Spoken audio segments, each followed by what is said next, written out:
This is The Great Outdoors with Jason White, exploring the great outdoors in Pennsylvania and beyond. Brought to you by the Mariana Outdoorsman Association and by Wild Acres Farm, Fishery, and Regulated Hunting Grounds. Now, The Great Outdoors with Jason White.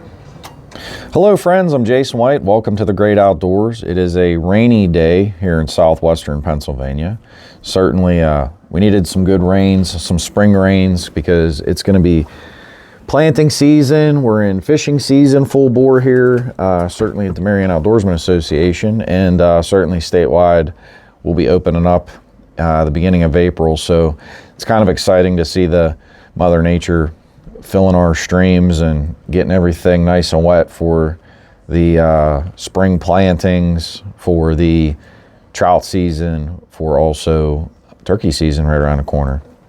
But before I dive into the show, I want to give a special thanks to our sponsors, the Mariana Outdoorsman Association. You can join the MOA today at marianaoutdoors.com. Again, that's marianaoutdoors.com.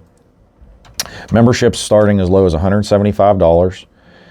2.5 miles of private trophy trout fishing, 6 different species of trout, 1,000-yard rifle range, upland bird hunting, pistol ranges, clay pigeons, and much, much more. Check us out at marianaoutdoors.com.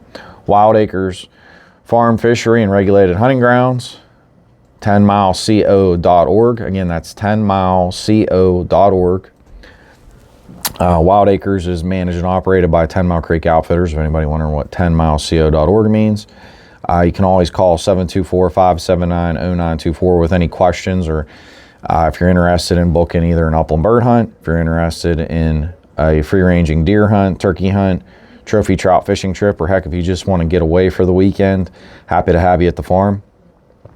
And a few other things. Families interested in family reunions, picnics, parties, graduation parties, and also weddings. We book all the above. So again, check us out, 10mileco.org. Upland bird hunting will be available at Wild Acres through the remainder of March. We shut down the end of March. So if you're interested in a last minute upland bird hunt, happy to have you. Again, 10mileco.org. I wanted to, we just had a fly fishing tournament recently at the Mariana Outdoorsman Association, and I wanted to kind of take the opportunity to recap that. Fishing conditions were not the best. Had a lot of people from across Pennsylvania actually, and some folks from West Virginia. So it was really nice. We had almost 40 people fishing. Conditions were, again, kind of tough, a little difficult. We fished Daniels Run predominantly. 10 Mile was rather swift. Was fishable, but just rather swift conditions. But I just wanted to thank everybody that was involved. I wanted to give a special thanks to Flieger Flies. That was a sponsor of the event. Jesse Flieger, the owner of that business. Looking forward to collaborating with him in the future.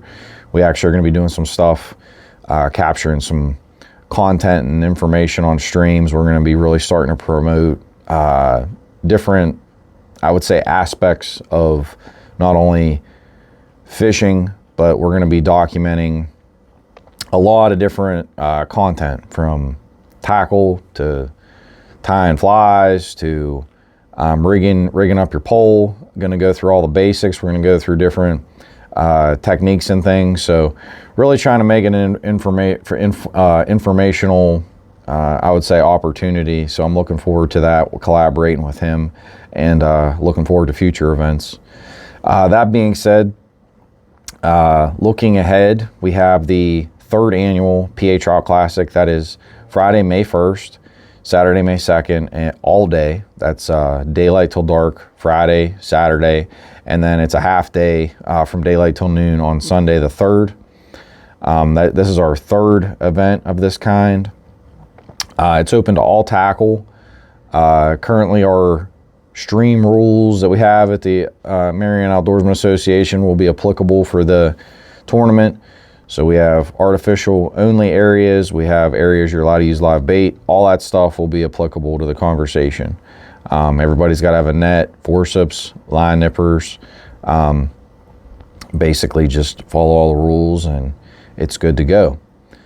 So if you're interested in that event, it's $150 for members, $175 for non-members. We'll be doing payouts based upon obviously the number of people that participate. Again, 2.5 days, May 1st, 2nd, and 3rd. Happy to have you. Really looking forward to that event. I think it's going to be a really good turnout. It's grown each year. So this is our 3rd year, so hopefully it'll be even bigger. Information on the event is available at MarianaOutdoorsmanAssociation.com. Also Mariana Outdoorsman Association at Facebook. If you go under the Mariana Outdoorsman Association's Facebook page and go to the 3rd annual PHI Classic event, you will have all the details that you're looking for in regards to registering and rules, physical addresses, GPS locations, so on and so forth. And as always, you can call me directly at 724-579-0924. Happy to have you. I'm really appreciative and thankful for that event because, you know, one of my personal passions is I think the outdoors in Pennsylvania is magnificent, but I believe very firmly that if you put forth effort, sweat equity, implement a vision and a plan, the ability to really enhance nature, promote it, improve it, can be really a fulfilling thing. Because at times, it's kind of amazing. I was listening to some professional sports players recently, you know, multimillionaires, people that have won national championships, people that have endless amounts of money, and I've heard different people say they've lacked fulfillment. And the one thing I can say is money certainly has never been a driving force with my decisions about the outdoors. It's certainly a passion, and I think that that's something that I'm really I don't know, it's something that's near and dear to me. It's something that means a lot to me. I think that if you can really put forth your efforts towards things that you get fulfillment from, that's something special. So no matter what that is in your life personally, I would highly recommend, you know, giving your effort and time to things that you truly love and things that you aspire to do with your time. That being said, I'm really excited for the year ahead. We have this Trout Classic coming up. I'm really excited about that. I've told you all in the past about all the different habitat projects that are on you know, kind of on the radar. That has me very, very excited. And why do I say that? You know, I've met a lot of people that fish not only different parts of Pennsylvania, but in other states. And, you know, we get a lot of accolades because of the improvements that people come back every year and see the things we're doing. People see the things that we've invested into. People are seeing the sweat equity going into the habitat. And also I would say that people are like really impressed by how much we care, impressed by the output. By output, I mean, you know, just from the stream conditions alone, you know, we do all this habitat work, not just because it's a passion project, because there's actual functional goals when you do habitat work. You're not just doing it for the sake of doing it. It's not like, oh, well, I just want to do this. That's not how it works. The whole idea of doing habitat work is that it has some end goal. So with all of this habitat that we've done on the streams, it's provided cover, it's provided depth, it's provided oxygen, and it's also provided a lot of necessary habitat for macroinvertebrates to exist, which are critical food sources for fish in general. So you have to take in all the account of all that stuff. And then last but not least, I would say shade. Making sure the shade trees are protected, making sure you're pruning out any trees that are potentially risks of, I would say, negatively impacting shade trees. So like those are important things to also acknowledge. So it's been a very rewarding an exciting experience. I'm really looking forward to the future here, because we have some really cool things lined up. Daniel's Run, which I've talked about on past episodes. We've got some permits lined up. Going to be doing some different structures, from rock cross veins to deflectors to boulder placement to log deflectors. That really is going to, I would say, put the cherry on top, if I were to put it into words. We've been working on that project now since circa 2017. That was when I literally just started clearing 2 to 4 inch shrub trees just so we could try to create a parking lot. And that was phase 1. Every year after that, we've been just taking a bite of the apple. It's the best way I could describe it. And for anybody out there interested in habitat development, anybody that has any questions, please feel free to reach out to me. I do on my own. I'm happy to help in what I can. I also do consulting work for people that if they need help with, how to go, what are the appropriate steps, how to formulate a plan. Because the thing about it is you have to, when you're, again, I want to stress to the fact, when you are looking at habitat, what is your goal at the end of the day? How many pools are you looking to establish? How much food are you looking to get to naturally regenerate from the stream? Oxygen, shade, all these things matter. Or do you have erosion on different stream banks? How do you want to go about addressing that? These are all just critical pieces of the puzzle that you have to, it's like a math equation. You just have to try to figure out what your goals are. But then on the back end, whatever your goal is, it's going to have a monetary value attached to it. So it's really important that, when you're sitting there devising your thoughts and ideas for whatever tributary you're trying to enhance, you have to be a realist, and you have to look at, okay, what's the actual cost to do this? And that's what we've done. Is we had a grand vision that, yes, we wanted to do this. It's morphed, it's adapted. We've, made changes along the way, which is good. That's what you have to do. I mean, if you establish a plan, very rarely 5-10 years from now is that plan going to be verbatim exactly what you laid out initially to do. Things change, and you kind of have to adapt on the run. And you learn, you grow. It's not a perfect science. It's certainly an imperfect science. And I would stress to everybody that I firmly believe that these are the types of projects, when we talk about, how do I want to say this? When we think of like politics and we hear about whether it's the planet, whether it's about the ecosystem, whether it's about human impact,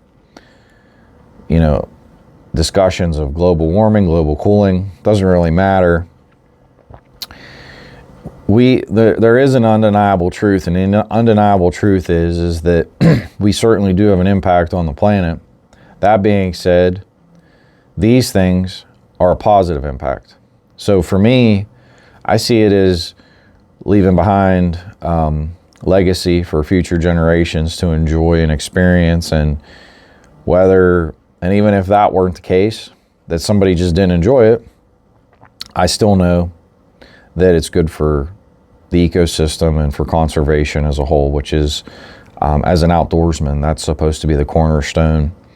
And I would say the key block of holding up the arches of what you're supposed to be doing, and with you're supposed to be conservation minded. Sometimes I think we fail to deduce the fact or the reality that the outdoors gets kind of, I would say, degraded. I know in political circles and political pundits, people in government, sometimes we deduce the outdoors to, oh, it's just fishing or hunting. And to me, that is such a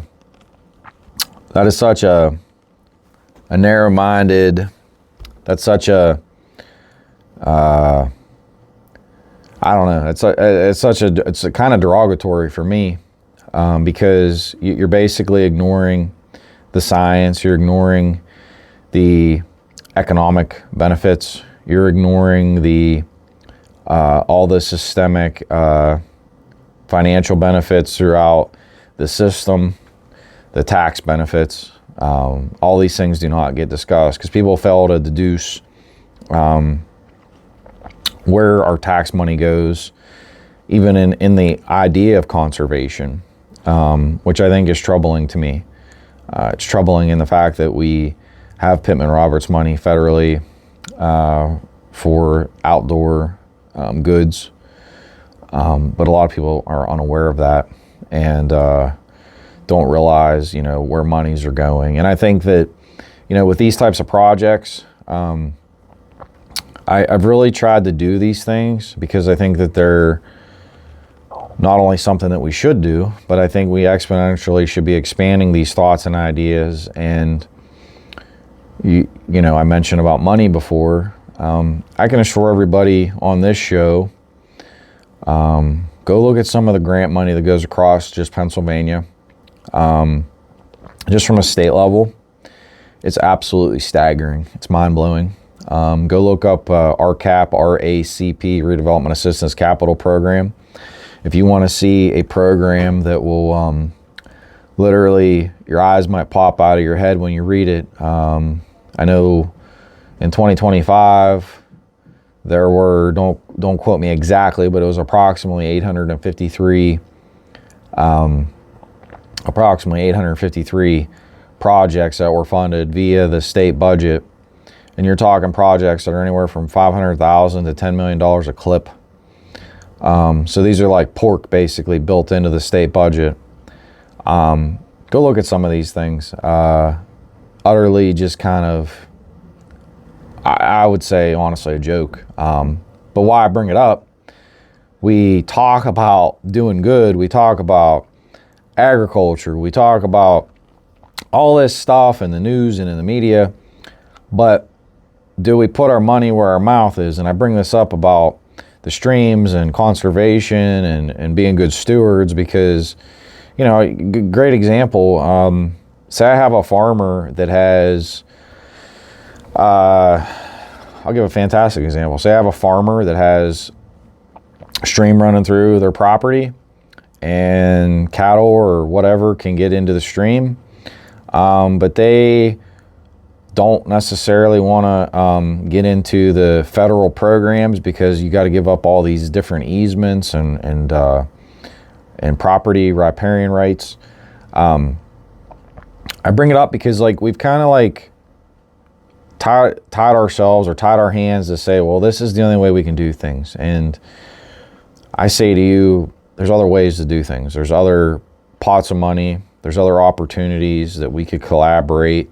And I kind of wanted to springboard this episode today, not only about, the habitat, but I've seen what we've done on a shoestring budget. And I kind of wanted to highlight the fact today that I'm really bothered by the fact that we say we want to do good. We claim we want to do good. But when you actually go and follow the, if you really follow the money, really follow how things are being spent, where money's going, it's hard to deduce the truth behind the statement that we want, what we want to do good. And I guess that bothers me because to see what we've been able to do between the Marion Outdoorsman Association and Wild Acres Hunting Preserve, it's been fulfilling for me. It's been fulfilling beyond words. The thanks that I have for people, the appreciation that I have. But then when I look at our monetary monies, just like I said, at a state level, I'll piggyback off of this conversation about the habitat. I want to talk about crop damage for a second. So, in southwestern Pennsylvania, we have some of the worst crop damage in the entire state. This is true. This is undeniable. There's been articles about Washington County, Fayette County, Westmoreland County, Somerset. The list goes on and on. Greene County. And we talk about unique ways to do things, unique ways to be innovative, solutions. And I raise the question, or I guess I want to raise awareness to people.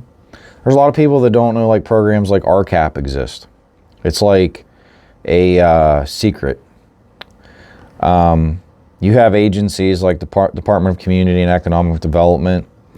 To me, tremendous opportunities there. If you go and look up any grant programs that exist right now, I think there's tremendous ways that things could be expanded to be innovative and to open up opportunities and doors for, I would say, innovative solutions. When I say innovative solutions, even from a crop damage perspective, there are counties that have casinos.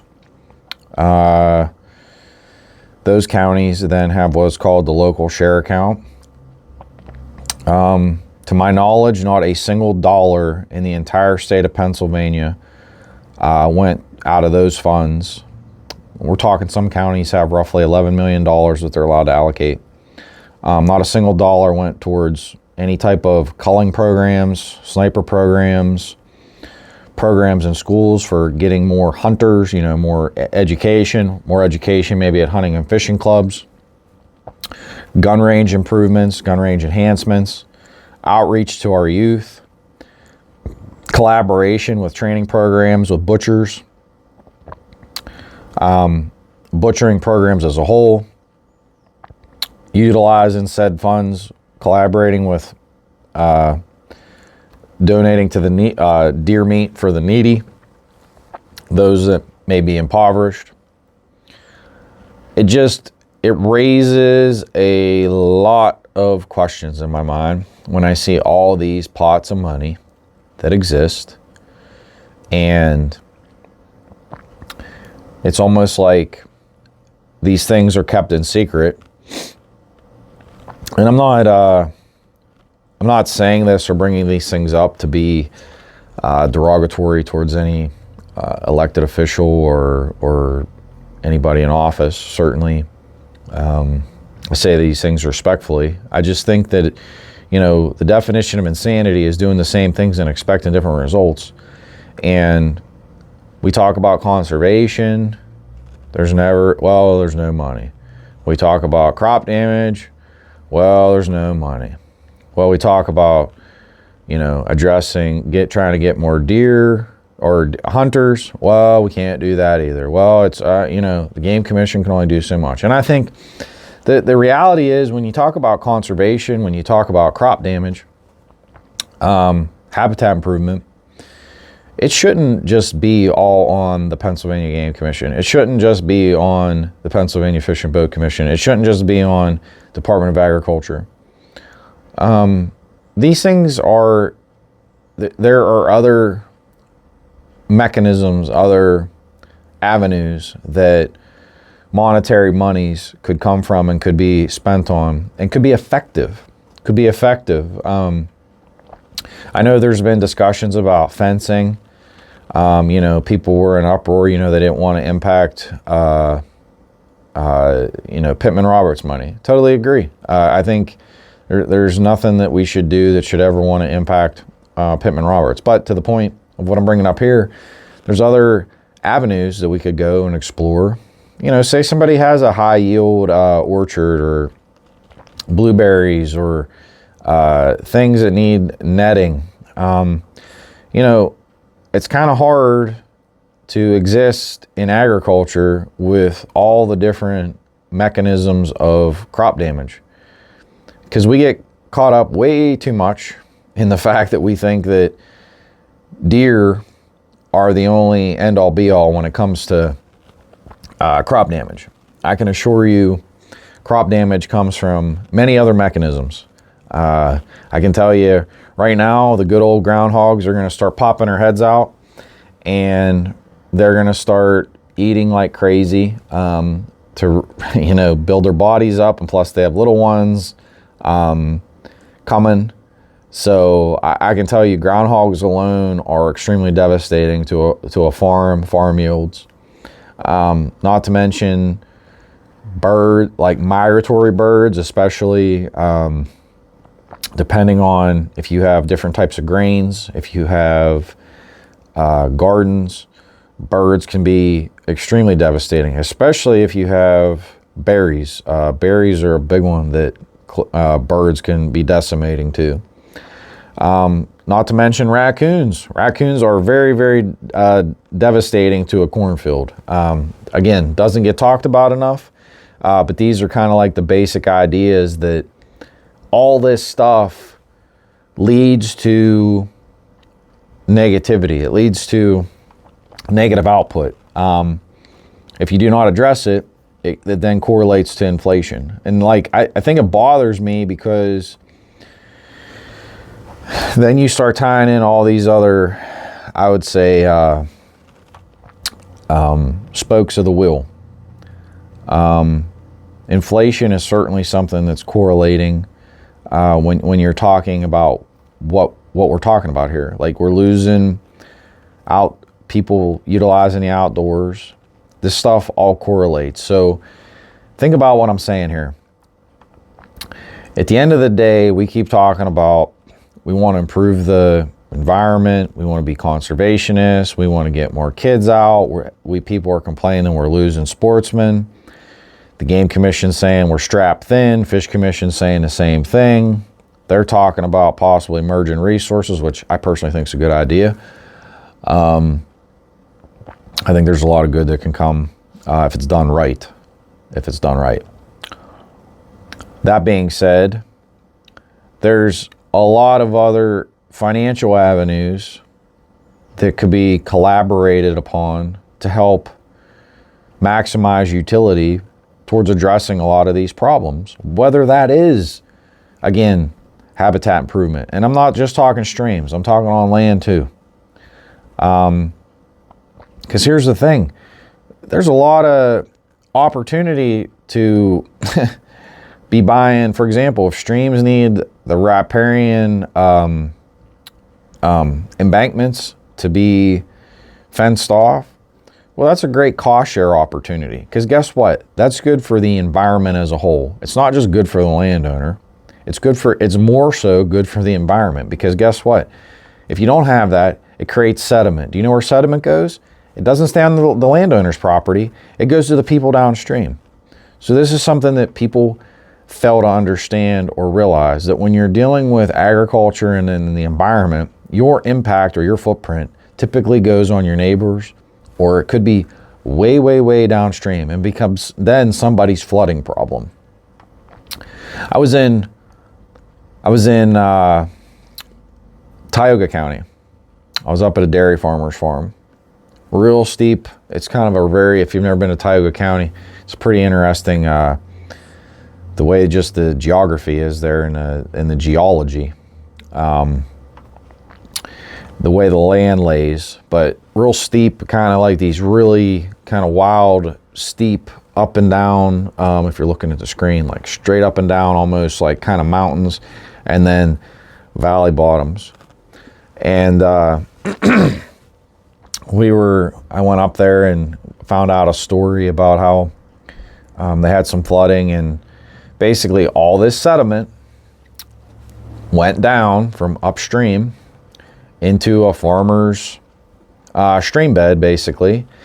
And when flooding happened, the water crested out of the stream into the fields, picked the cows up, and I think it was like 15 cows perished. Point being, the sediment came from somewhere else. A lot of this is because improper fencing. A lot of this comes down to not doing conservation projects. Like in that condition, okay, if the sediment was created by people, sometimes you got to get the sediment out. You get into these conversations with DEP and they're like, oh my God, you can't be dredging material out of a stream. That's like apocalyptic. And like, to me, it's insanity. It's like, holy smokes, like take the friggin' material out and blend it into the embankments, blend it into the adjacent fields. Like, you're not taking it like to the moon here. It's not even leaving doesn't even have to leave the property, but you got to open up. It's like our streams, think of it like, it's like your heart. It's like your blood system. If you block up your blood vessels, guess what happens? You either have your blood vessel ruptures or you have a heart attack. And on land, it's the same premise. If you got sediment built up, it's like built up arteries. And guess what's going to happen? It's going to overflow. Same thing, same premise.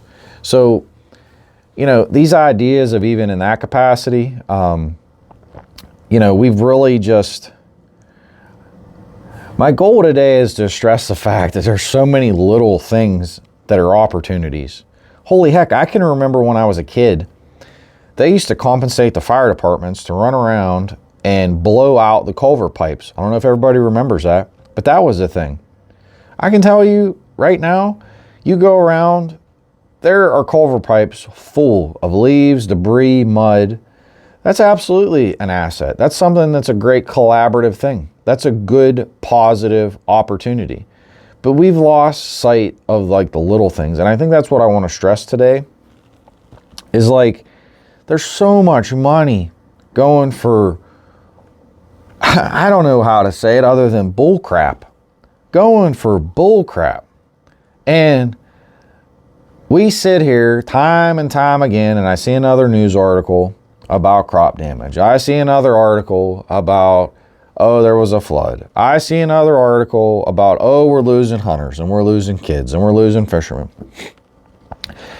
At what point in time do we sit back and look at the situation and say, wow, what can we do differently? And I think for me, when I was 18 years old, that's how I looked at it. Was like, wow, there's a kid walking down the street with no fishing pole. And I'm driving back from Maryland with my father. And here's a stream by our house. And nobody's stocking fish in it. And the kids here don't have somebody like my dad. How can I help them? My curiosity back then was what started where I am today. That seed of just why. And for you, I would raise the same questions as to why. Why are we spending money on things? Why are we doing the things that we're doing? Listen, just because somebody tells you, oh, that's how it has to be, or oh, that's so great. Guess what? There's been a lot of things that politicians and bureaucrats have said was star-spangled awesome, and it was crap. Sorry to be so blunt, but that's just flat out the realities here. You have to ask questions. You have to be willing to have an intelligent conversation. You know, fools certainly speak before thinking and listening, and certainly wise folks listen and take things in before speaking. And I can tell you, I hope that more politicians, bureaucrats, whatnot, listen to this. And, you know, it's sad to me that we keep doing the same things over and over and over and over again. But I do want to applaud the Pennsylvania Game Commission, because the Pennsylvania Game Commission has implemented a lot of new programs. The Certified Hunter program is awesome. I'm super excited about that going statewide. For those across the state that don't know about it, I know that right now the Game Commission's been collaborating with the Farm Bureau, and I know they're doing our regional Farm Bureau Day meeting, so like that's really exciting. So if you're interested about that, by all means, it's available on the Pennsylvania Game Commission's website, Certified Hunter Program. Google search it, boom, it pops up. But amazing opportunity for hunters to get access to private property that otherwise was not available in the past. So tip of the cap to the Game Commission for that. I know the Game Commission's also done a lot more with supporting hunters sharing the harvest. Again, tip of the cap to them for that. But I think ultimately, the thing that I want to stress about the Game Commission, about these other agencies, and about these other programs, all the positive change with the Game Commission started by having conversations. Not every conversation is comfortable. There are some people that are set in their ways. That is what it is. That's just life. There are people that you can hand them a bucket of gold and they would say it was a bucket of cow poo. That's just how life is. Life isn't always fair. Life isn't always get what you want. Sometimes the facts aren't what you want them to be. But for us to make change and make positive change, it's important that all of us can talk to each other and have conversations. And it's even about these programs that I'm highlighting today. We keep talking about conservation and the environment and getting more hunters and getting more fishermen. And we talk about kids getting into trouble and the opioid epidemic and kids getting into things they shouldn't be getting into, instead of having fulfillment in their lives and fulfilling time and happiness and joy. And the disconnect between parents and children and grandparents and children and connecting with the outdoors and that peace and harmony and tranquility, and the connection with all of those things then tied in with the decline of hunters and fishermen, and then the correlation with crop damage going up, and the correlation with the fact that you have groups lobbying against trapping and furs, and then you have predation then going up and skyrocketing. These are all correlating factors, folks. This isn't rocket science. But when you have little things that add up and add up and add up, the best example I could give you is what my superintendent used to say in a coal mine. A problem is like a bean.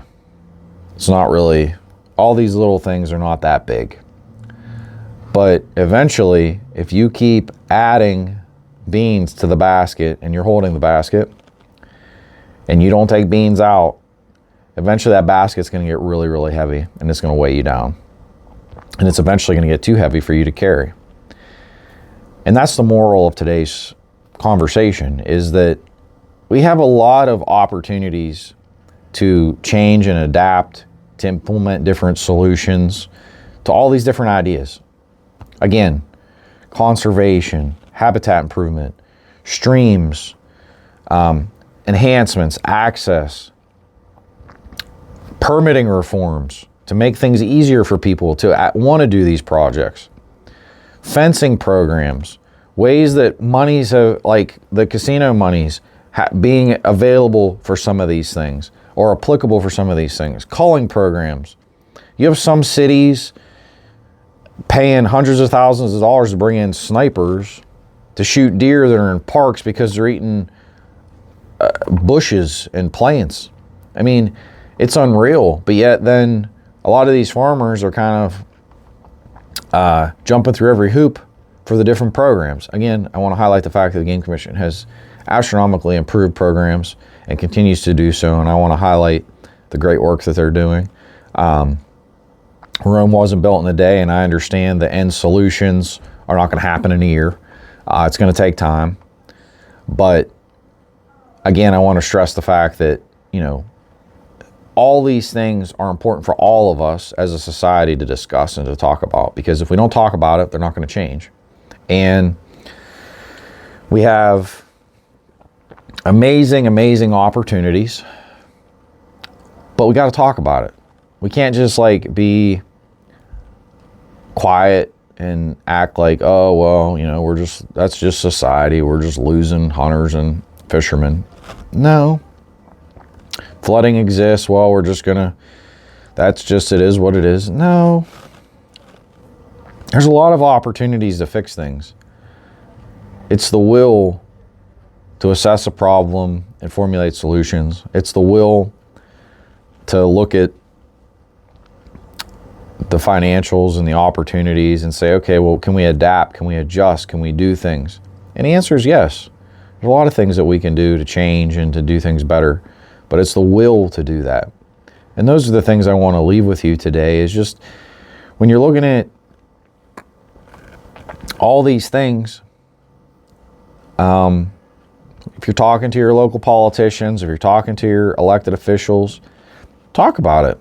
It's okay. They're people just like each and every one of us. It's okay to have a conversation. Come up with different ideas, implement different solutions. That's how it all starts.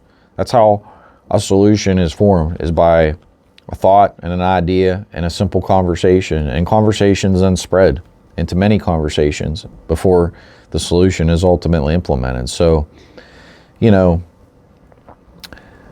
don't be deterred.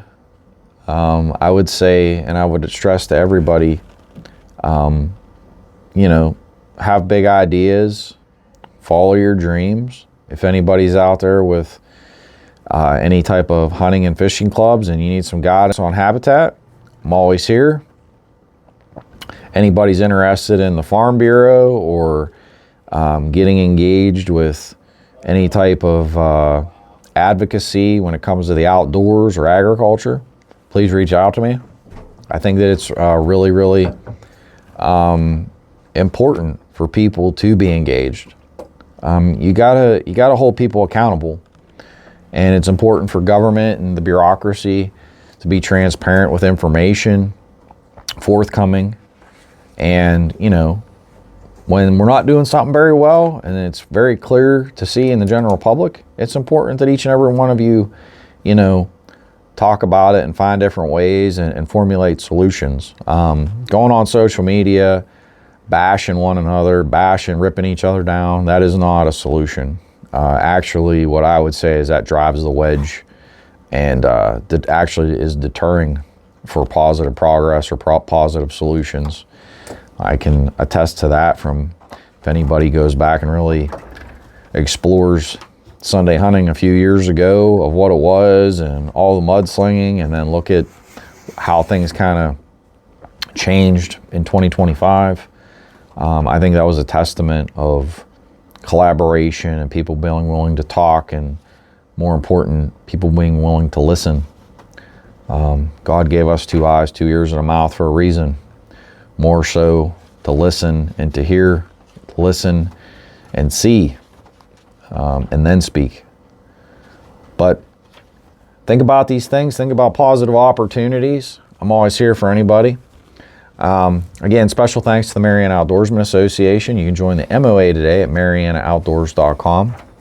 Again, marianaoutdoors.com. Memberships are now open.